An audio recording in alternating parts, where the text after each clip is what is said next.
¿Ustedes? Bien, gracias. Bien. Le queremos preguntar sobre este diferendo que hay entre Ricardo Monreal y Adán Augusto López. Y ya se va a del Minilic resolver. también. Sí. Bueno, de la detención, Ajá. sí, pues ya lo informará el secretario, pero es una detención muy importante. ¿Está confirmada entonces la detección de esta Entiendo que persona? sí. Fue en Estados Unidos. Hola, flaco, ¿cómo te llamas? Manuel Quintero. ¿Tú? Javier Aletti. ¿Tú cómo te llamas? José Pérez. ¿Y tú, comandante, cómo te llamas? Luis Alberto Sánchez Quintero. ¿Y de qué gente eres? De David López. De David López. David López, ¿quién recibe órdenes? Del Minilic. ¿Y Miniliga quién le responde? Al 19. ¿De gente de la María Fernanda? Así es. ¿Y qué pensaban que iba a estar pelado a meterse o qué? Pues no hizo fácil, va, pues. Valió verga, va. ¿Y cuánto le están pagando? La neta ni nos están pagando, compa. Con puro hielito. Puro hielo. No, y ahí ya tenemos, nos van a dar otra patrulla, nos dijeron ya que agarramos más gente, pero nos van a meter otras 3 patrullas. No, y ahí ya tenemos, nos van a dar otra patrulla, nos dijeron ya que agarramos más gente, pero nos van a meter otras 3 patrullas. Violencia no cede en Sinaloa por tercer día consecutivo.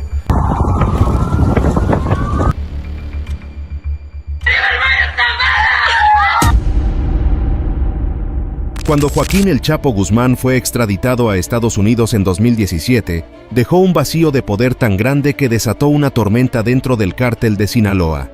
Era como quitarle el director ejecutivo a una de las corporaciones más poderosas del mundo, pero sin juntas de accionistas ni votaciones.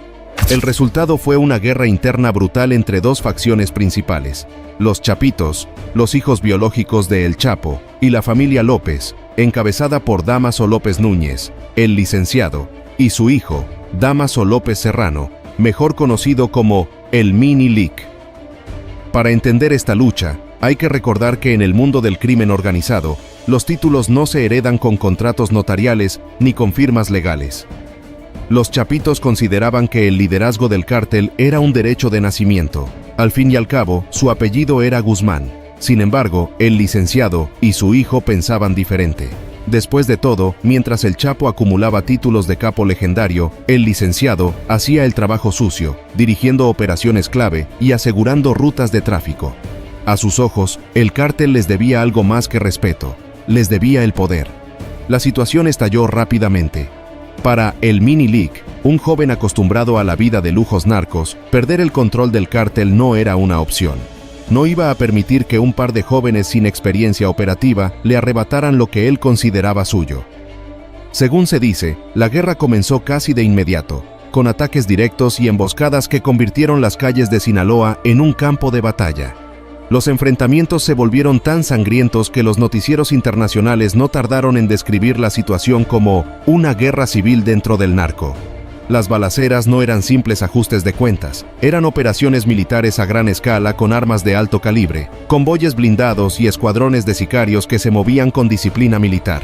Pero los Chapitos no eran simples novatos jugando a ser capos. Contaban con una red de contactos, protección política y un ejército leal dispuesto a morir por ellos. Lo que comenzó como una disputa territorial pronto se convirtió en una guerra por la supervivencia.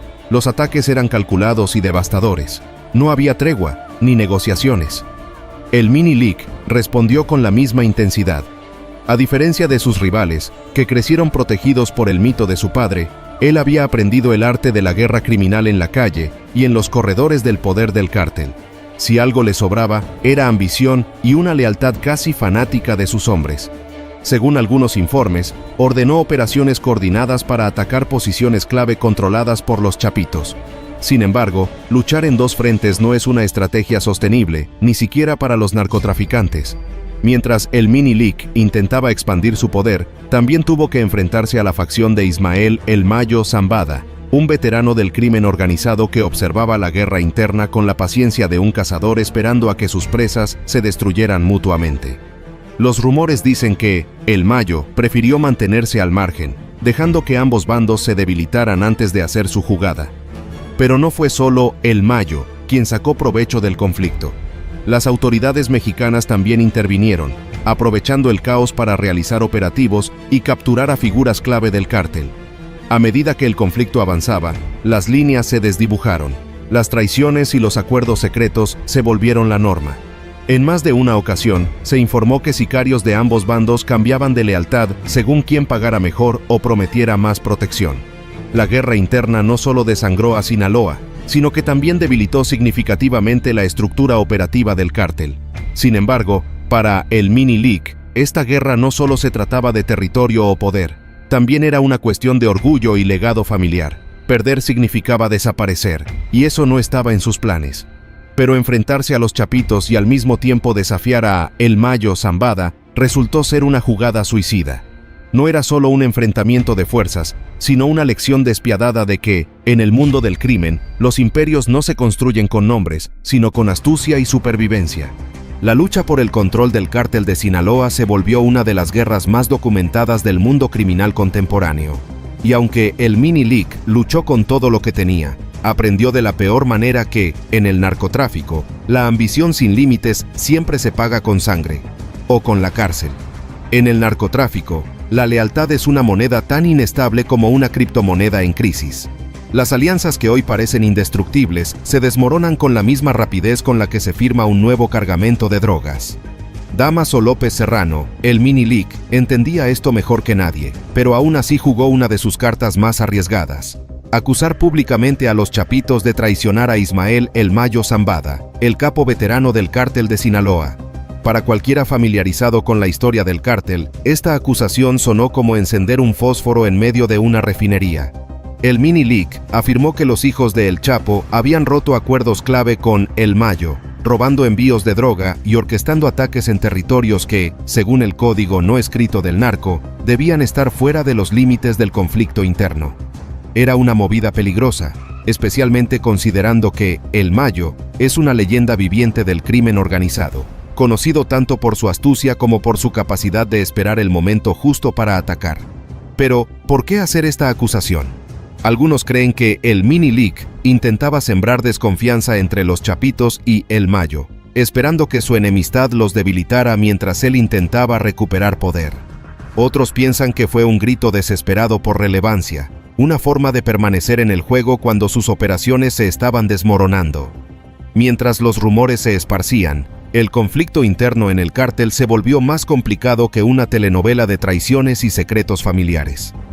Algunos informes sugieren que miembros clave de la facción de los Chapitos comenzaron a sospechar que El Mayo podría estar considerando cambiar de bando o, al menos, dejar que el Mini League sobreviviera lo suficiente para desestabilizar aún más la estructura de poder. Lo irónico es que, mientras tanto, el Mini League se convirtió en una especie de portavoz no oficial del cártel en algunos círculos mediáticos.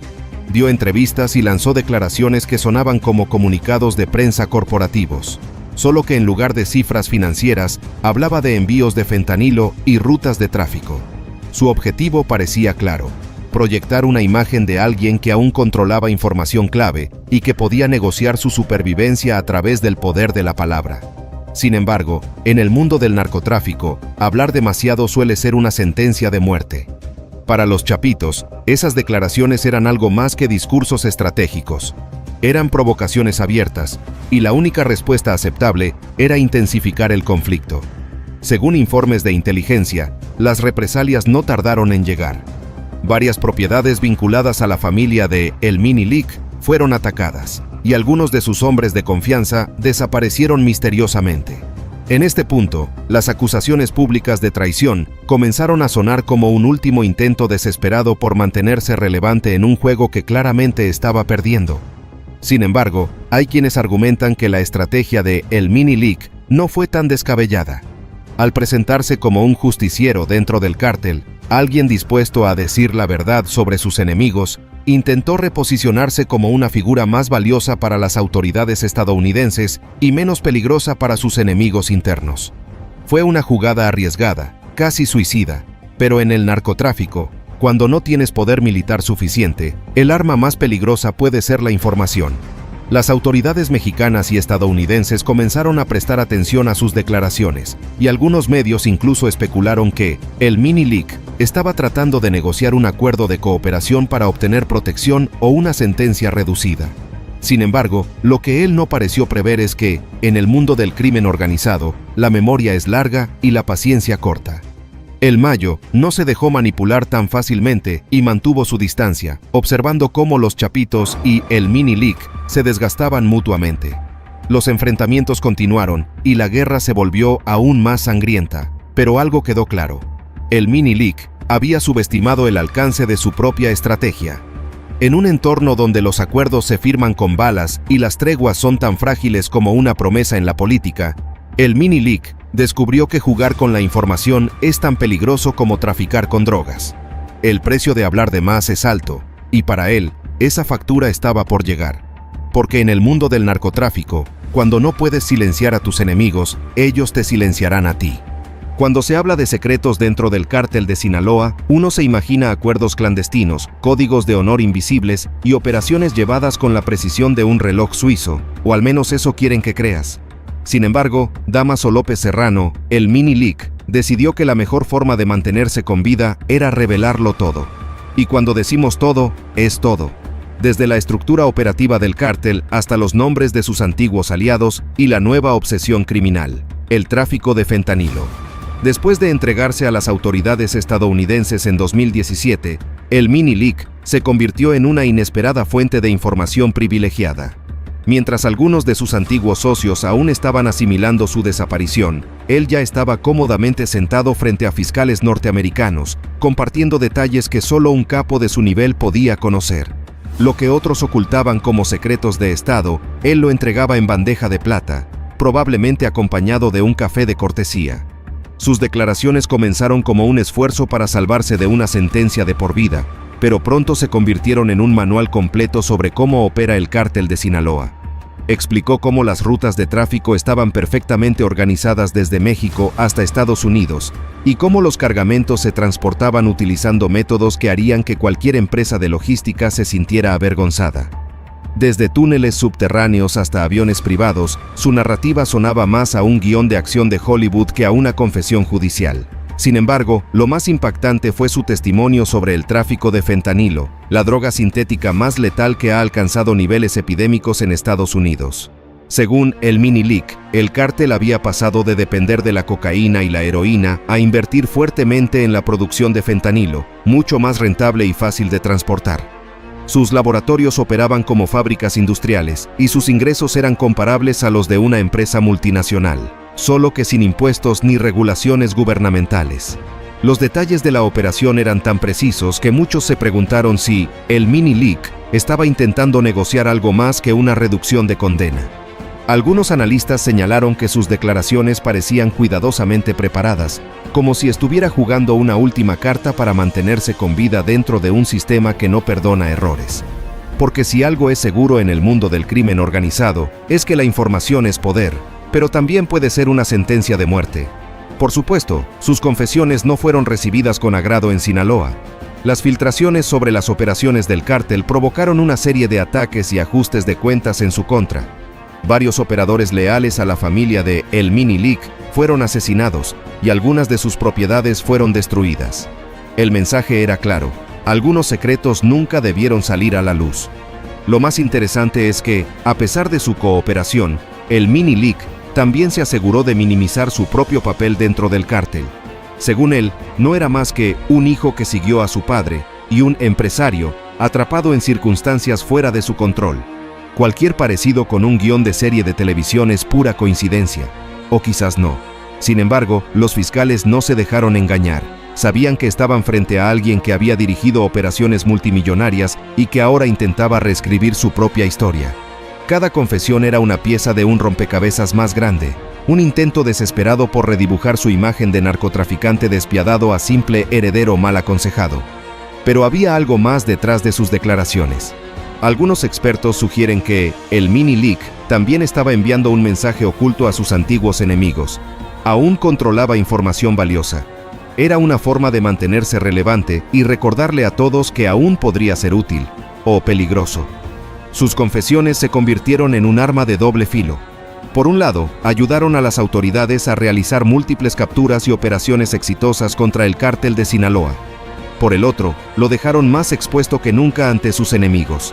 No importa cuánto colaborara, para el cártel, su traición no tenía perdón. En última instancia, el Mini Leak terminó siendo un ejemplo perfecto de cómo el crimen organizado maneja la lealtad. Te respaldan mientras eres útil y te destruyen cuando ya no lo eres.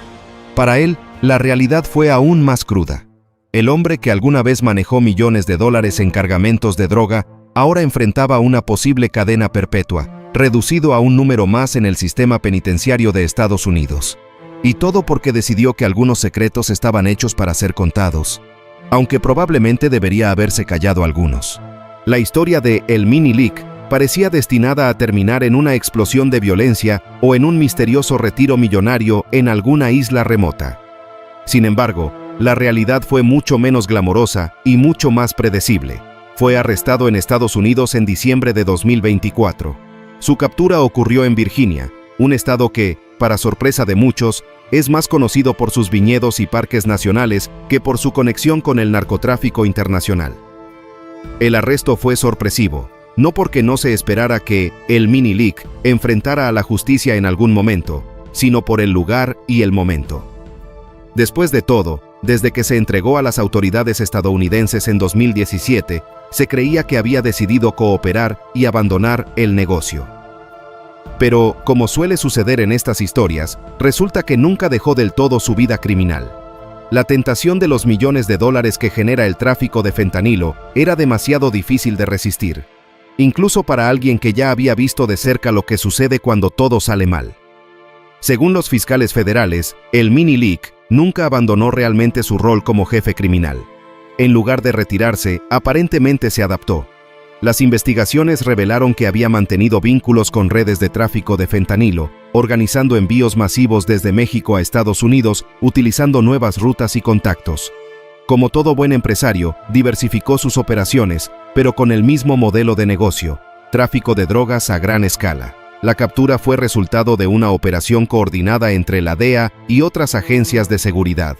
Los detalles son dignos de una serie de Netflix: seguimiento de llamadas, infiltraciones y rastreos de transferencias bancarias sospechosas. El Mini Leak, que había logrado mantenerse fuera del radar durante un tiempo, finalmente fue localizado en una zona residencial tranquila, lejos de las selvas y montañas que alguna vez controló. Irónicamente, su arresto fue tan silencioso como sus operaciones solían ser ruidosas. Cuando las autoridades lo presentaron ante la corte, las acusaciones no dejaban margen para el suspenso. Se le imputaron múltiples cargos relacionados con el tráfico de fentanilo, conspiración para distribuir drogas y asociación delictiva. Las pruebas eran contundentes: comunicaciones interceptadas, transacciones financieras y testimonios de antiguos socios que, como él, decidieron cooperar. Pero un poco más rápido. El hecho de que el Mini Leak fuera arrestado en territorio estadounidense planteó muchas preguntas. ¿Por qué estaba en Virginia, lejos de las rutas tradicionales de tráfico de drogas? Algunos especulan que estaba negociando un nuevo acuerdo con las autoridades, quizás buscando protección a cambio de más información. Otros creen que simplemente había subestimado la capacidad de los agentes federales para rastrearlo, confiando en viejas tácticas que ya no funcionaban en la era digital. Para las autoridades estadounidenses, su arresto fue una gran victoria en la lucha contra el tráfico de fentanilo, una crisis de salud pública que ha cobrado miles de vidas en los últimos años. Para el Mini Leak, sin embargo, fue el fin de su segunda oportunidad de escapar de la justicia. Ya no era solo un testigo protegido o un ex narcotraficante en busca de redención. Ahora era un criminal reincidente con una larga lista de cargos que podrían significar cadena perpetua. Lo más irónico de todo es que, después de todo lo que el Mini Leak había revelado a las autoridades estadounidenses sobre el cártel de Sinaloa, terminó cayendo por los mismos delitos que había confesado en el pasado. Como si hubiera olvidado que cada palabra que dijo durante sus años de cooperación estaba registrada y lista para ser usada en su contra si volvía a delinquir. Su captura también envió un mensaje claro al resto del cártel de Sinaloa y a otros grupos criminales. Cooperar con la justicia no es un boleto de salida del mundo del crimen, y la redención no es una opción cuando decides volver al negocio. En el mundo del narcotráfico, la única jubilación segura es la prisión, o algo peor. El Mini Leak aprendió esa lección demasiado tarde. El hombre que alguna vez dirigió operaciones multimillonarias desde México, ahora enfrenta un futuro incierto tras las rejas. Sin aliados, sin rutas de escape y sin millones en efectivo, su caída fue tan rápida como su ascenso. Y así, su historia pasó de ser una leyenda criminal a un expediente judicial. Porque en el mundo del narcotráfico, los imperios se construyen con secretos, traiciones y mucho dinero, pero todos terminan igual, con un par de esposas y una celda fría esperando al próximo gran jefe. En el mundo del narcotráfico, los periodistas son una especie en peligro de extinción, especialmente aquellos que se atreven a contar lo que nadie quiere que se sepa. Javier Valdés, un reconocido periodista y escritor mexicano, fue uno de esos pocos valientes. Su trabajo exponía con crudeza la realidad del crimen organizado en Sinaloa, describiendo el narco no como un espectáculo violento para consumo mediático, sino como una fuerza destructiva que transformaba comunidades enteras. Y como suele suceder con quienes dicen la verdad, su valentía le costó la vida. El 15 de mayo de 2017, Valdés fue asesinado a tiros en Culiacán, Sinaloa. Lo emboscaron a plena luz del día, lo sacaron de su auto y le dispararon sin piedad. Su asesinato conmocionó a la comunidad periodística internacional y puso los reflectores sobre la violencia contra la prensa en México, uno de los países más peligrosos para ejercer el periodismo. Desde el principio, se sospechó que su muerte estaba relacionada con su trabajo. Valdés había investigado durante años el conflicto interno en el cártel de Sinaloa, centrándose en las guerras de poder entre los Chapitos y Dámaso López Serrano, el Mini Lic. Sus investigaciones detallaban traiciones, emboscadas y alianzas rotas, revelando información que, claramente, algunos querían mantener enterrada. El nombre de El Mini Lic surgió rápidamente como uno de los principales sospechosos tras el asesinato. Según informes de inteligencia, Valdés había escrito artículos que señalaban directamente a la familia López como una de las facciones responsables de la escalada de violencia en Sinaloa. Algunos incluso sugirieron que Valdés había recibido amenazas poco antes de su muerte, aunque nunca se confirmó oficialmente. Aquí es donde el caso se vuelve aún más sombrío. Se dice que la gota que colmó el vaso fue una entrevista exclusiva que Valdés logró obtener con El Mini Lic poco antes de su asesinato. En esa conversación, Dámaso López Serrano supuestamente se quejó de haber sido traicionado por los Chapitos y habló de las disputas internas del cártel. Algunos investigadores creen que la publicación de esa entrevista puso a Valdés directamente en la mira de aquellos que temían que sus declaraciones desencadenaran una serie de represalias violentas. La conexión era casi demasiado evidente. Un periodista expone los secretos más oscuros del cártel y semanas después es brutalmente asesinado. El mensaje era claro. En el narcotráfico, el silencio no es solo una opción, es una regla de supervivencia. Sin embargo, el caso no terminó ahí. En 2020, autoridades mexicanas arrestaron a Juan Francisco Picos Barrueta, alias El Quillo, identificado como uno de los sicarios responsables del asesinato de Valdés. Durante su interrogatorio, surgió un nombre que muchos esperaban escuchar: Dámaso López Serrano. Aunque nunca se le acusó formalmente, las sospechas sobre su participación nunca se desvanecieron. Aquí es donde el sarcasmo del destino entra en juego. El Mini Lic, quien supuestamente ordenó el asesinato para proteger sus secretos, terminó entregándose a las autoridades estadounidenses pocos meses después. Irónicamente, el hombre que intentó controlar la narrativa del crimen organizado acabó convirtiéndose en el protagonista involuntario de una historia criminal que aún sigue sin cerrarse. El asesinato de Valdés dejó una herida profunda en el periodismo mexicano y marcó un punto de no retorno en la relación entre la prensa y el narcotráfico. Su nombre se convirtió en un símbolo de resistencia para muchos periodistas que continúan informando a pesar del constante riesgo de represalias. Sin embargo, el legado más irónico de todo esto es que el asesinato de Javier Valdés no logró su objetivo final. El silencio que sus asesinos intentaron imponer se convirtió en un grito más fuerte. Los detalles de su trabajo fueron retomados por medios internacionales, sus investigaciones publicadas una y otra vez, y su historia se convirtió en una advertencia permanente de lo que sucede cuando el poder criminal se enfrenta a la verdad. Para El Mini Lic, el nombre de Javier Valdés sigue siendo una sombra inevitable en su historia. Aunque nunca fue procesado por el asesinato, su conexión con el caso es un recordatorio constante de que, en el narcotráfico, el pasado nunca se queda atrás. No importa cuán lejos creas haber escapado, los secretos siempre encuentran la manera de salir a la luz, aunque tengas que pagar un precio muy alto por mantenerlos ocultos.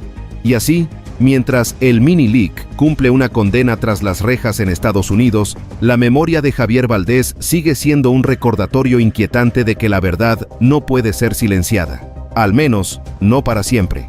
Porque en el mundo del crimen organizado, incluso las balas tienen una forma curiosa de volver al punto de partida.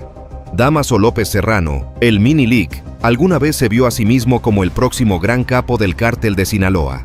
Hijo del poderoso Dámaso López Núñez, el licenciado pensó que el trono criminal era suyo por derecho. Creyó que heredar un imperio del narcotráfico era tan simple como recibir una empresa familiar bien estructurada, y cometió el peor error que se puede cometer en el mundo del crimen organizado: subestimar a sus enemigos y sobreestimar su propio poder. Hoy está tras las rejas en Estados Unidos, lejos de los días de lujo y poder que una vez disfrutó.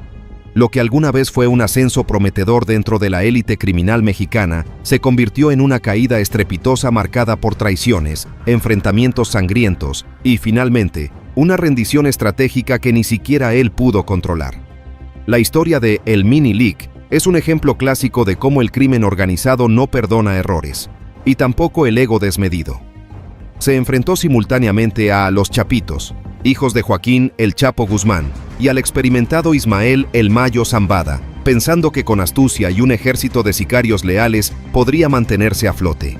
Sin embargo, descubriría que en el narco, las alianzas se rompen más rápido que una promesa electoral. Su estrategia de supervivencia también fue digna de una novela de suspenso mal escrita. Intentó usar la información como arma, revelando secretos del cártel de Sinaloa en Estados Unidos y presentándose como una figura redimida dispuesta a cooperar. Sin embargo, incluso después de entregarse, no pudo resistir la tentación de regresar al negocio, esta vez en el tráfico de fentanilo, una droga tan letal como su ambición. Las autoridades estadounidenses no tardaron en descubrirlo, y su nueva carrera como informante narco retirado terminó con su arresto en Virginia en 2024. Resulta que los fiscales federales también tienen buena memoria y estaban más que listos para desempolvar sus confesiones anteriores y acusarlo de reincidir. Lo más trágicamente irónico es que el Mini Leak no entendió que, en el mundo del crimen organizado, la información es un arma poderosa, pero solo mientras la controles. Sus revelaciones sobre el cártel de Sinaloa ayudaron a las autoridades a realizar varias capturas y desmantelar redes, pero también le pusieron un blanco en la espalda.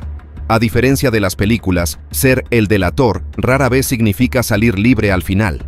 A esto se suma su conexión con el asesinato del periodista Javier Valdez, un crimen que lo perseguirá para siempre, aunque nunca haya sido formalmente acusado.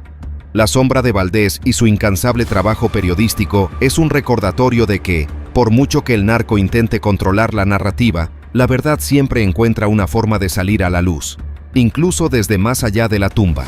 En términos de legado, lo que queda de El Mini Leak es un ejemplo perfecto de cómo el narco no es un negocio familiar sostenible ni una carrera con jubilación asegurada.